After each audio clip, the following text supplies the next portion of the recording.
Dovolite mi, da vas nagovorim ob tej priložnosti, ko gostimo na Ministrstvu za obrambo predsednika Republike Slovenije, gospoda Boruta Pahorja. Šlo je za delovni obisk, na katerem smo ga seznanili z razmerami v ministrstvu, z nalogami, ki smo jih opravili v tem 100-dnevnem obdobju, odkar je začela s delom nova vlada in odkar sem tudi sam začel voditi ministrstvo. In seveda v nadaljevanju smo spostavili tudi kontakt z našimi pripadnicami in pripadniki na misijah in s tem smo zaokrožili tisti pogled delovanja Ministrstva za obrambo, ki je seveda ključen za uspešno delo in izvajanje nalog, ki si jih je zadala vlada in v okviru tega tudi naše ministrstvo. Torej gre za naloge, ki jih moramo opraviti tako znotraj Republike Slovenije, kot tudi za naloge, ki jih moramo opraviti na področju zunanje politike, katere sestavni del je delovanje tudi naših pripadnic in pripadnikov na misijah. Če na kratko strnem informacije, ki sem jih podal kot minister, sem še posebej izpostavil dejstvo, da smo v tem obdobju se srečevali z rebalansom za leto 2014, s katerim smo poskušali stabilizirati finančne razmere in seveda tem tudi delovanje ministrstva v tem letu. In naš cilj za leto 2015 je, da ohranimo nominalno vrednost sredstev tudi v naslednjem letu. Kot veste, pogajanja za proračun še niso zaključena, tako da je to izjemno zahtevna naloga, kajti prioriteta vlade je, da ujamemo 2,8-odstotni primanjkljaj, proračunski primanjkljaj in temu primerno seveda se moramo tudi organizirati v ministrstvih. Seveda je pa dejstvo, da so naloge na ministrstvu izjemno zahtevne, in naša skrb, da zagotavljamo varnost pripadnic in pripadnikov, da zagotavljamo varnost državljank in državljanov, je na prvem mestu in seveda to želimo upravljati tako doma, kot tudi skozi mirovne misije, s katerimi lahko ta hip rečem, da uspešno zagotavljamo mir v tistih regijah, v katerih nastopamo. Sam si tudi želim, da bi ta del zunanje politike pripomogel k temu, da bi v Sloveniji beležili še naprej gospodarsko rast, kar pomeni tudi večji bruto domači proizvod in kar posledično pomeni tudi upanje na to, da začnemo ponovno zagotavljati več sredstev za delovanje tudi obrambnega sistema in tudi sicer sistema varstva pred naravnimi in drugimi nesrečami. In v tem delu lahko povem, smo v tem tromesečnem obdobju na Ministrstvu za obrambo spostavili kontakt tudi s slovenskim gospodarstvom. Gre za podjetja, ki delujejo znotraj grozda obrambne industrije in tudi vseh ostalih podjetij, ki želijo delovati na tem področju. Ministrstvo za obrambo jih je seznanilo v tem tromesečnem obdobju, da jih lahko vključujemo tako v proces Evropske obrambne agencije in s tem seveda vključevanje na trg, ki ga pokriva ta agencija, kot tudi v sistem Zveze NATO in s tem seveda tudi v države, katerih članice smo vse zaveznice. To je ta izziv, da poleg obrambnega področja seveda poskušamo zagotavljati tudi priložnost gospodarstvu, da doseže še večji zagon, še večji razvoj, ki nam bo omogočal tako zaključek tega leta, kot tudi upam, da tudi prihajajočega leta, v katerega vstopamo, kajti ta čas je tudi tisti, kjer smo se zahvalili za opravljeno delo vsem sodelavkam in sodelavkam, pripadnicam in pripadnikom za opravljeno delo v tem letu in jim seveda tudi zaželeli veliko sreče in uspeha v naslednjem in da v največji meri to delimo prav z vsemi državljankami in državljani. Hvala.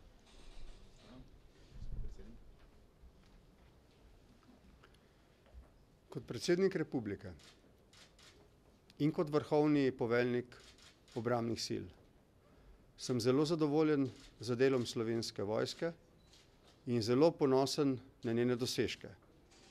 Tako doma, pri njenih običajnih delih in pripravah, zlasti pri pomoči prebivalstvu v primeru naravnih nesreč in z zelo profesionalnim in predanim delom pripadnic in pripadnikov Slovenske vojske na misijah in mirovnih operacijah v tujini.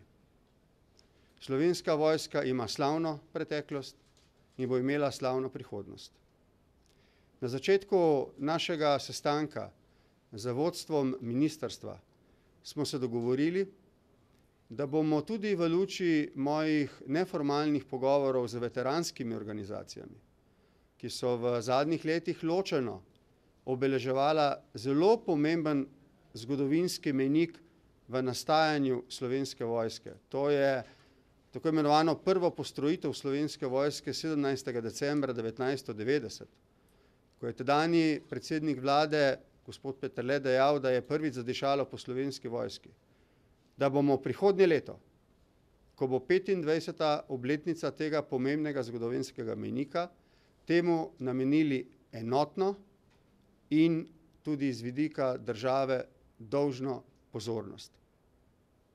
Kar se tiče slovenske sedanjosti vojske, lahko tako kot pri poročilu o pripravljenosti Slovenske vojske, ki sem ga dobil strani obrambnega ministrstva in vodstva vojske v prvi polovici leta, ugotovim, da ni več mogoče zmanjševati sredstev, ki jih potrebuje obrambni sistem, če želimo, da bodo njegove pripadnice in pripadniki izpolnjevali z zakonom določene naloge. Prav tako sem v pogovoru z visokimi predstavniki ministrstva izrazil zadovoljstvo, da načeloma obstoji soglasje parlamentarnih strank za morda nov zakon o obrambi ali novelo obstoječega zakona o obrambi, ki zahteva dvotretjinsko podporo navzočih poslank in poslancev. To je eden redkih zakonov, ki tako podporo zahteva, zato je priprava sprememb in odločanje o njih velikega pomena. Po mnenju strokovnjakov in zato poklicanih je čas, da po letu 2004, ko smo vnesli zadnje spremembe v tak zakon zaradi naše pridružitve zavezništvu NATO, zdaj ta zakon, ki omogoča delovanje Slovenske vojske in obrambnega sistema, posodobimo tako, da bomo tudi v normativnem smislu lahko od obrambnega ministrstva in zlasti od Slovenske vojske dobili tisto, kar pričakujemo in to, kar slovenske pripadnice in pripadniki slovenski družbi tudi dajejo. In glede prihodnosti. Slovenija počasi okreva. Minister je že govoril o tem, da je gospodarska rast pomembna tudi zato, da je strah pred nadaljnjim upadanjem finančnih sredstev za potrebe obrambnega sistema manjša, kot bi bila v primeru recesije. Tisto, kar Slovenija potrebuje, je moderna, sodobna, profesionalna vojska, ki je trden temelj varnosti naše države, ki je sposobna našim ljudem pomagati tudi takrat, ko nismo vojaško ogroženi, ampak nas žal prizadanejo naravne nesreče in je sestavni del obrambnih sil zavezništva NATO, zato da bomo tudi v teh nekoliko manj gotovih časih, ki jih danes že živimo in utegnejo biti taki tudi jutri, lahko našim ljudem vedno zagotovili mir in varnost. Zato si bo prizadevala naša diplomacija, naša državna politika v mednarodnih odnosih, zato si prizadevajo tudi naše pripadnice in pripadniki Slovenske vojske v mirovnih operacijah in misijah.